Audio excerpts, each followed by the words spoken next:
সরকারি যে স্থাপনাগুলো হচ্ছে এবং হবে, স্বাস্থ্য মন্ত্রণালয়ের অধীনে আপনারা জানেন 500টি উপজেলা স্বাস্থ্যকেন্দ্র হবে, ইউনিয়ন স্বাস্থ্যকেন্দ্রগুলোতে কিছুগুলোতে কাজ চলছে। এই প্রত্যেকটি সরকারি স্থাপনায় গণপূর্ত মন্ত্রণালয় থেকে স্থাপনা তৈরি হয় এবং ইতিমধ্যেই পরিকল্পনা মন্ত্রণালয় থেকে আমাদেরকে জানানো হয়েছে যে যে কোনো এই ধরনের স্থাপনা তৈরির যে কোনো প্রকল্প যখন আসবে প্ল্যানিং কমিশনে, তারা এটাকে যখন অ্যাসেস করবেন এই মূল্যায়নের একটি ক্রাইটেরিয়া থাকবে যেটা ডিসেবিলিটি ইনক্লুসিভ কিনা, অর্থাৎ প্রত্যেকটি সরকারি স্থাপনায় প্রতিবন্ধী মানুষদের অ্যাক্সেসেবল গম্যতা নিশ্চিত করার জন্যে র্যাম্প, লিফট যেটা প্রয়োজন হবে সেটা থাকতে হবে। পাশাপাশি বিশেষ করে তাদের জন্য একটি হলেও বিশেষ টয়লেটের ব্যবস্থা সেটা থাকতে হবে।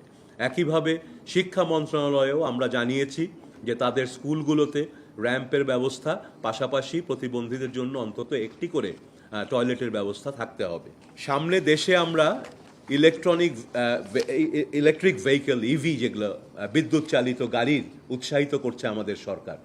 ওভারঅল আমরা রিনিউয়েবল এনার্জির দিকে যাচ্ছি, সেটারই অংশ হিসেবে সামনেই আপনারা দেখবেন বেশ কিছু ইভি বাস চালু হবে হয়তো ঢাকা এবং বড় শহরগুলোতে।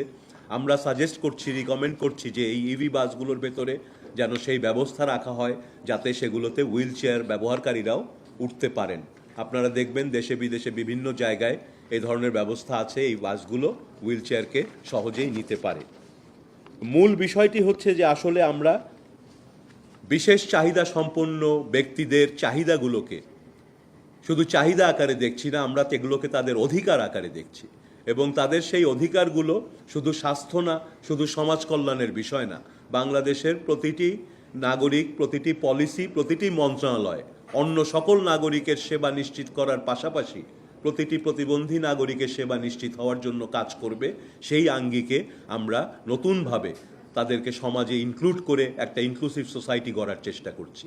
বাংলাদেশে এই প্রথম কোনো সরকার সকল মন্ত্রণালয় সমন্বিতভাবে প্রতিবন্ধী মানুষের প্রতিটি অধিকার নিশ্চিত করার জন্য কাজ করছে এবং আমরা আশা করি সিগনিফিকেন্ট পরিবর্তন আপনারা দেখতে পারবেন, দৃশ্যমান পরিবর্তন তাদের জীবনে। আমরা যে উদ্যোগগুলো নিয়েছি সেগুলো ইতিমধ্যে বাস্তবায়ন যেগুলো শুরু করেছি শুধু সেগুলো বললাম, এগুলো থাকবে চলমান।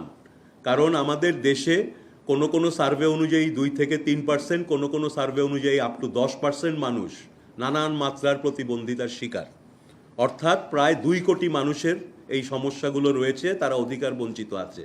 ফলে প্রতিটা কর্মসূচি আপনারা খেয়াল করবেন এমন জিনিস যেখানে আমরা চলমান নিয়ম নীতিতে পরিবর্তন আনছি, আইনে পরিবর্তন আনছি, নীতিমালায় পরিবর্তন আনছি, এগুলো তো চলমান থাকবে। আমরা মেট্রোতে তাদেরকে যদি অর্ধেক ভাড়া দেই সেটা তো চলমান একটি প্রক্রিয়া। সুতরাং এই প্রত্যেকটি জিনিসই দীর্ঘমেয়াদী এবং চলমান হিসেবেই আমরা করছি। ইতিমধ্যে শুরু হয়েছে অনেকগুলো, যেমন করাইল বস্তির কার্যক্রম ইতিমধ্যে শুরু হয়ে গেছে, আর বাকি পাইলট প্রকল্পগুলোও মোটামুটি 1-2 মাসের মধ্যে সবগুলো শুরু হয়ে যাবে।